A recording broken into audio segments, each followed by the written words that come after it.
The Lord appeared to Abraham near the great trees of Mamre while he was sitting at the entrance to his tent in the heat of the day. Abraham looked. Now this is sometime, but in those 3 months. Okay, so Isaac is going to be born in about a year, which means Sarah will conceive with him in about 3 months. So this event here, beginning of chapter 18, is taking place sometime in the 3 months between the end of chapter 17 and before Sarah conceives. So this is happening apparently not that same day. This is a little bit later, but not too much later, because it's before Sarah conceives, and for her to have a son a year from now, she'll have to conceive within the next 3 months. So sometime shortly after the events of chapter 17, but not that same day apparently. Well, can't be, because Abraham wouldn't have been in condition to do anything later that day because he was circumcised. Abraham looked up and saw 3 men standing nearby. When he saw them, he hurried from the entrance of his tent to meet them and bowed low to the ground. I don't know if he knew it was the Lord here or later, or if he just saw them as men that he was being hospitable towards. Later on he will find out that it's the Lord. I don't know if he knows that immediately, though. Maybe. I don't know. I just don't know. It's hard to say. He said, "If I have found favor in your eyes, my Lord, do not pass your servant by." Some of this is just simple hospitality.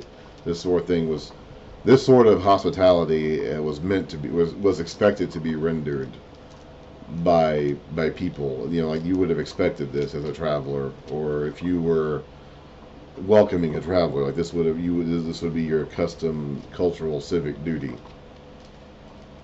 "If I have found favor in your eyes, my Lord, do not pass your servant by. Let a little water be brought, and then you may all wash your feet and rest under this tree. Let me get you something to eat, so you can be refreshed and then go on your way, now that you have come to your servant." "Very well," they answered. "Do as you say." So Abraham hurried into the tent to Sarah. So Abraham was sitting just outside the tent, at the entrance of the tent, and Sarah was in the tent. "Quick," he said, "get 3 seahs of fine flour, and knead it and bake some bread." Then he ran to the herd and selected a choice, tender calf, and gave it to a servant who hurried to prepare it. He then brought some curds and milk and the calf that had been prepared, and set these before them. While they ate, he stood near them under a tree. So they're eating, and he's just standing there. "Where's your wife, Sarah?" they asked him. "There, in the tent," he said. Then the Lord said, "I will surely return to you about this time next year, and your wife Sarah will have a son." So now clearly we know it's the guy who we were speaking to before, the Lord in some form or another. Here apparently he looks like a man. I guess he did in chapter 17 too, I don't know. Doesn't really say. But now clearly we know it has to be the Lord in some form or another. Now Sarah was listening at the entrance to the tent, which was behind him. Abraham and Sarah were already old and well advanced in years, and Sarah was past the age of childbearing. So Sarah laughed to herself as she thought, "After I am worn out, and my master is old, will I now have this pleasure?" Think about how much she may have wanted a kid back when she was still capable of having him, and it never happened. And now, all these years later, she's long since given up that desire, that dream, and here she's being told it's going to happen anyway. Then the Lord said to Abraham, "Why did Sarah laugh and say, 'Will I really have a child now that I am old?' Is anything too hard for the Lord? I will return to you at the appointed time next year, and Sarah will have a son." Sarah was afraid, so she lied and said, "I didn't laugh." And he said, "Yes, you did laugh." Abraham laughed too, by the way, in the previous chapter, so let's not get too hard on Sarah here. They both laughed when they heard this news. When the men got up to leave, they looked down toward Sodom, and Abraham walked along with them to see them on their way. Then the Lord said, "Shall I hide from Abraham what I am about to do? Abraham will surely become a great and powerful nation, and all nations on earth will be blessed through him. For I have chosen him, so that he will direct his children and his household after him, to keep the way of the Lord by doing what is right and just, so that the Lord will bring about for Abraham what he has promised him. Then the Lord said, the outcry against, so he is going to tell Abraham what he is going to do. He's openly asking himself so that Abraham can hear. I mean, obviously God already knows this. He's putting this thought out loud into words so that Abraham can hear him say it. And so he's asked himself out loud if he's going to tell Abraham what he's going to do, and he answers to himself, yes, I am going to tell Abraham what I'm about to do. Then the Lord said, the outcry against Sodom and Gomorrah is so great, and their sin so grievous, that I will go down and see if what they have done is as bad as the outcry that has reached me. If not, I will know. Now he knows how bad Sodom is. This is, again, not an area where God is actually fishing for information. He is not on an information gathering trip. He knows what he's going to do. He knows what the conditions are like in Sodom. He knows what he's not always going to do about it. He is allowing Abraham an opportunity to intervene on Sodom's behalf, probably really on Lot's behalf and Lot's family's behalf. But he is saying this for the sake of giving Abraham an opportunity to show his own character and his own concern for people, for his nephew, for his relatives, and to intervene on their behalf. He's not doing it for the sake of actually needing this information. The men turned away and went toward Sodom. Again, this is one of those things where we have to understand why the text is written the way it is written. You know, God communicates with us in ways that we can understand. He communicated with Abraham in ways that Abraham understood. He communicated with Moses in ways that Moses understood. And this goes back even to what we said about the creation narratives at the beginning of Genesis. God communicated with the people of that day in the ways that they could understand that day. If God were to speak in a creation account to us today, an inspired message of creation today, I'm sure it would look very different than what Genesis 1 does. I'd like him to do that. Okay, it's like I wouldn't mind him doing that, but we have what we have, and that's what we're going to have until we get there and we ask him ourselves. But he speaks to us, he speaks to everybody, and he speaks to mankind in ways that we can understand. And the progressing revelation of God means as time goes on, we understand more and more about him. That happens both in a broad, universal sense, going from nobody anything about God, to the whole world knowing about God. And it goes in an individual sense too, as we grow and mature and learn more about God and come to know him and walk with him in our daily lives. We understand more about God in our own lives. At 40, I can say now that I know more about God than I did when I was 30 or when I was 20. I expect I'll know more about him when I'm 50. That's the intent. So even with our individual lives, we continue to grow in our awareness and knowledge of God and in the revelation that we understand about him. And that's simply all that's being. It happened in a way that Abraham could understand. It was communicated by Moses in a way that he and his people could understand. This doesn't mean that God actually needed to go to Sodom to see the city to know whether or not it was as bad as it said and make up a plan for what to do about it. That's simply how he's communicating. And he's giving Abraham. He's putting this thought out loud so Abraham can hear it in order to give Abraham an opportunity to display his own moral character and intercede on Sodom's behalf. He does that with Moses too later when he threatens to destroy the Israelite nation. The men turned away and went. God wants to give us chances to succeed. We read about Ephesians 2 verse 10 that God created good works in advance for us to do. Like his intent is that we will follow him, we will follow his word, we will be his disciples, imitators of his example, and we will respond to situations that he puts in front of us the way he wants us to. God is seeking to give us opportunities to succeed. Now, we can fail those opportunities, but he is seeking to give us opportunities to succeed. Here, he is seeking to give Abraham an opportunity to succeed in displaying his own maturity and his own sense of godly morality and interceding even on behalf of a wicked city that doesn't deserve intercession. The men turned away and went toward Sodom, so they're gone for now. But Abraham remained standing before the Lord. So two of these guys are not the Lord, one of them apparently is. So I guess the two who are not are just angels that look like men, I suppose. Then Abraham approached him and said, "Will you sweep away the righteous with the wicked? What if there are 50 righteous people in the city? Will you really sweep it away and not spare the place or forgive the place for the sake of 50 righteous people in it? Far be it from you to do such a thing, to kill the righteous with the wicked, treating the righteous and the wicked alike. Far be it from you. Will not the judge of all the earth do right?" Or the ruler, judge, ruler, same word, same meaning. The Lord said, "If I find 50 righteous people in the city of Sodom, I will spare the whole place for their sake." Then Abraham spoke up again. "Now that I have been so bold as to speak to the Lord, though I am nothing but dust and ashes, what if the number of the righteous is less than 50? Will you destroy the whole city because of 5 people?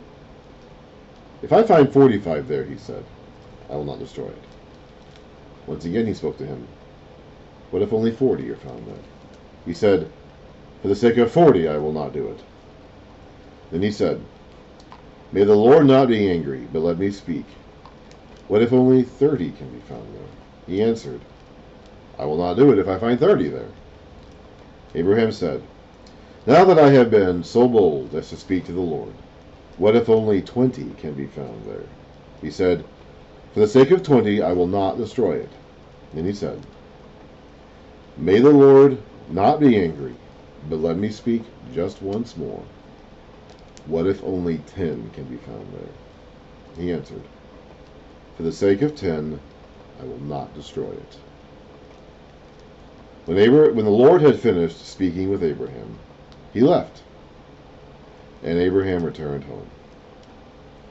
I don't know where he went. Well, previously it said he went up. At the end of chapter 17, chapter 17, verse 22, it says when he finished speaking with Abraham, God went up from him. Here it says, and the Lord finished speaking, he left. He's not going to be in Sodom, at least not in physical form, when we get down there in chapter 19.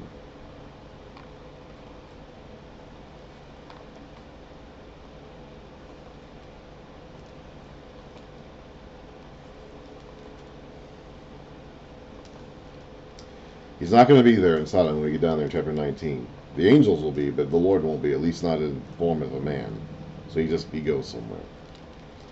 The two angels, who, by the way, continued on their way after they left Abraham, arrived at Sodom in the evening, and Lot was sitting in the gateway of the city. He pitched his tents outside Sodom originally. Now he's in the city. When he saw them, he got up to meet them and bowed down with his face to the ground. "My lords," he said, "please turn aside to your servant's house. You can wash your feet and spend the night and then go on your way early in the morning." "No," they answered. "We will spend the night in the square." He doesn't know who these guys are. He just thinks they're random travelers. But he insisted so strongly that they did go with him and entered his house, because he knows the city square is a dangerous place to be at night. He prepared a meal for them, baking bread without yeast, and they ate. Before they had gone to bed, all the men from every part of the city of Sodom, both young and old, surrounded the house. So they knew these guys were here. Lot did not get to them quickly enough to keep their presence in the city a secret. They called to Lot, "Where are the men who came to you tonight? Bring them out to us so that we can have sex with them."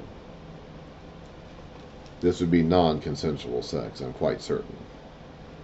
Lot went outside to meet them and shut the door behind him and said, "No, my friends, do not do this wicked thing. Look, I have 2 daughters who have never slept with a man. Let me bring them out to you, and you can do what you like with them. But don't do anything to these men, for they have come under the protection of my roof." Now this, again, is pretty extreme, and I think it's probably meant to be portrayed as somewhat extreme. It does fit in with the cultural concepts of the day of valuing, showing hospitality to travelers and strangers and valuing their safety. I think there is a certain element of this that is meant to be pretty eye-opening, even by the standards of the day, though. We're going to have a very similar situation unfold later on in the book of Judges, which will have a very similar backdrop and setting and will also end with violence and abuse. So now in this case, the angels don't get abused, but they would have been. I mean, it's like, I don't know whether or not homosexuality was the sin of Sodom. We see an example of these guys wanting to abuse these two angels who they think are men. This would have obviously, been sinful. I mean, sexual abuse of any kind is sin. That's what they were planning on inflicting here. But we don't necessarily have an explicit link between this and being as the source of their sin.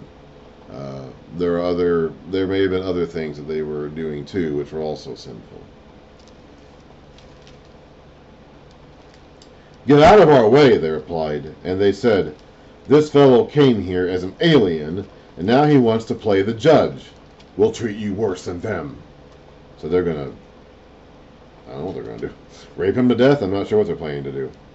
They kept bringing pressure on Lot and moved forward to break down the door.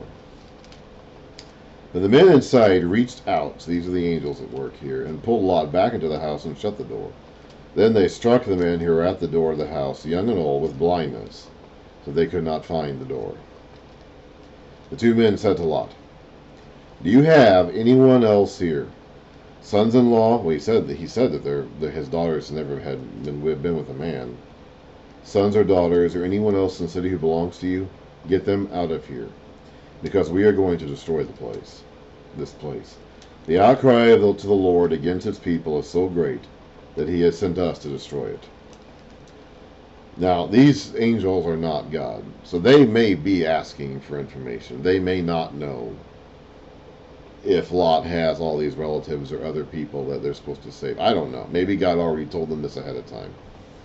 I'm not sure how much information God gives his angels about what he said. I don't know. I have no idea. I do know, however, that they're not God, so they could be asking for information legitimately. I don't know. So Lot went out and spoke to his sons-in-law, who were pledged to marry his daughter. So he does have sons-in-law. Well, future sons-in-law. He said, or who were married to or pledged to marry his daughters. He said, "Hurry and get out of this place, because the Lord is about to destroy the city." But his sons-in-law thought he was joking.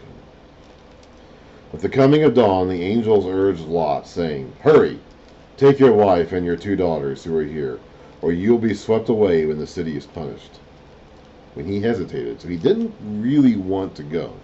Even Lot, who was a righteous man, living in an unrighteous place, was hesitant.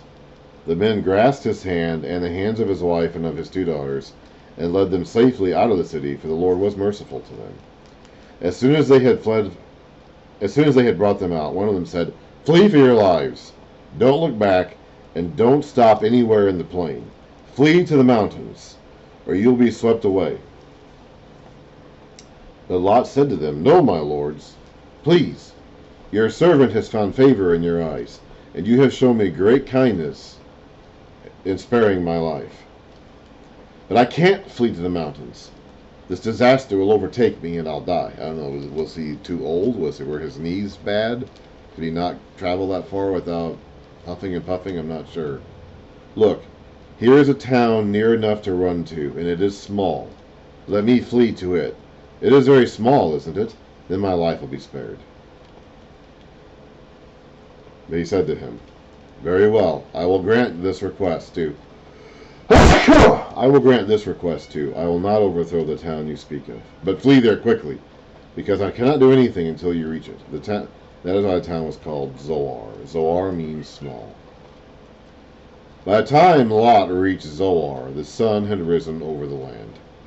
Then the Lord rained down burning sulfur on Sodom and Gomorrah from the Lord out of the heavens. Now, this is just one of those things you just have to accept about this sort of ancient writing. Okay, so God said he was going to do it, then he kind of disappears, and we have these angels in the city. They say they're going to do it, and now it's the Lord raining down fire from heaven. Okay, it's like the Lord is doing it, the angels were there. I don't know the exact process in which it happened.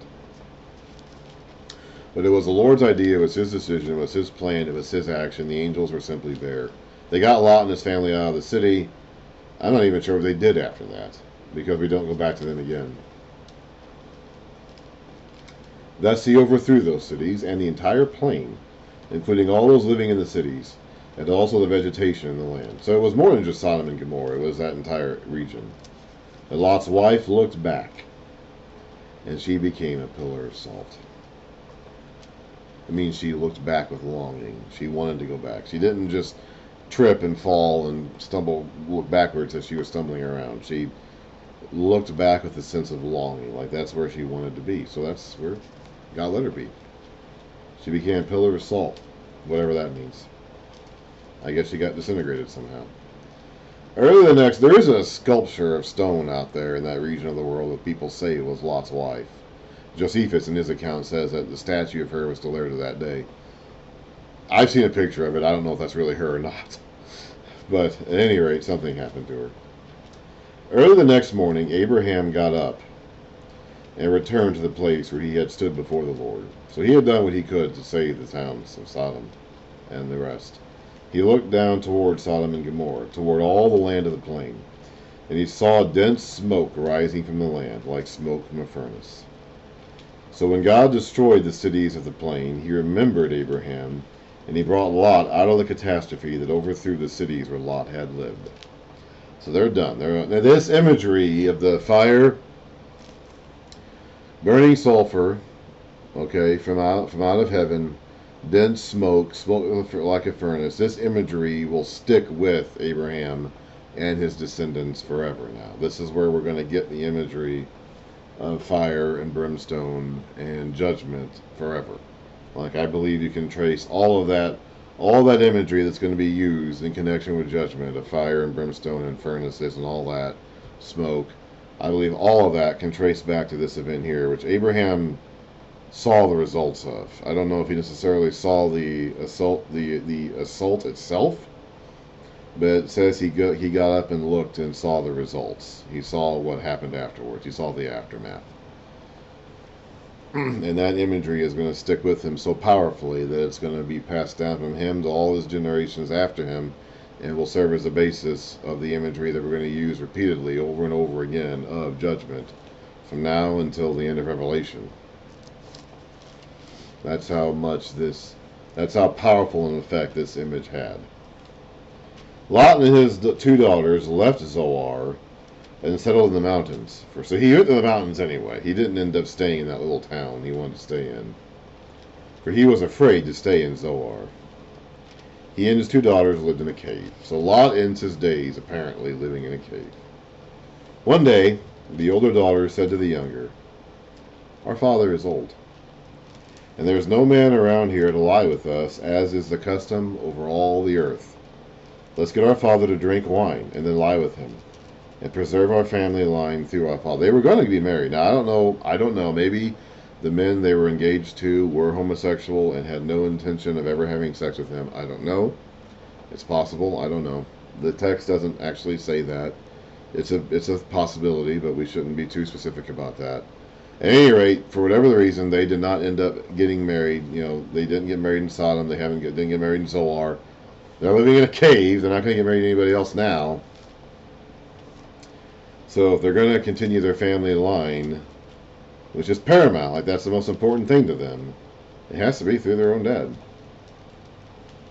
That night they got their father to drink wine, and the older daughter went in and lay with him. He was not aware of it when she lay down or when she got up. The next day the older daughter said to the younger, "Last night I lay with my father. Let's get him to drink wine again tonight, and you go in and lie with him, so we can preserve our family line through our father." So they got their father to drink that wine that night also, and the younger daughter went and lay with him. Again, he was not aware of it when she lay down or when she got up. So both of Lot's daughters became pregnant by their father. The older daughter had a son, and she named him Moab. He is the father of the Moabites of today. The younger daughter also had a son, and she named him Ben-Ami, which means son of my people. Moab sounds like the Hebrew for father. He is the father of the Ammonites of today. So this story is there so we know where the Moabites and Ammonites came from. And these people are going to be thorns in Israel's side throughout their entire history. In fact, they're gonna be actually one of some of their first battles when they go into the land. Before they even get there, they're going to have to fight their way through Moab and Ammon to get there, because Moab and Ammon won't let them pass peacefully.